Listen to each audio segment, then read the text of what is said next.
Hello everybody, I've been called out today to this Volkswagen Golf. It's a 2 litre, it's a direct injection and the engine code is AXX. Now the customer's complaint is it broke down in the motorway, and I'll let you hear it cranking over, so if you just do it, Jamie. That's fine. So I think you can hear there's no any compression in the cylinders. And I'll take you to the codes. Now it's generated quite a load of codes, but that doesn't really matter. But I think this is the two main ones that we want here. So right, focus. Come on, man. Anyway, you can believe me. You can see there the P017 code is bank 1 camshaft A intake, and it's beyond the retard position.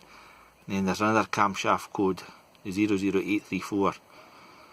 It's saying signal too low, blah blah blah. But I think with the lack of compression on this car, it's not actually the belt that's jumped. I believe it's a chain.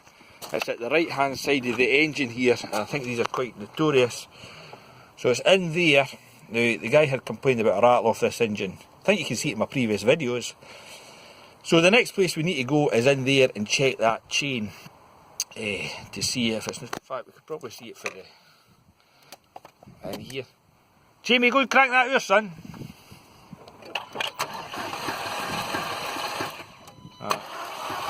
That's fine. You can't actually see in there, but I think we need to go on this side and check the chain out.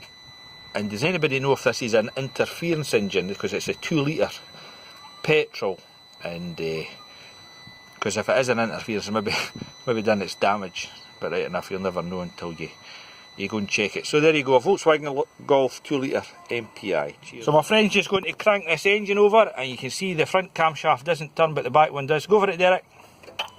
There we go. That's fine, my man. So the problem is definitely, as I said, it's in it this side here. There's a chain arrangement, so we need to attack that. But how can we tell if any damage has been done? I don't know. Anyway, cheers.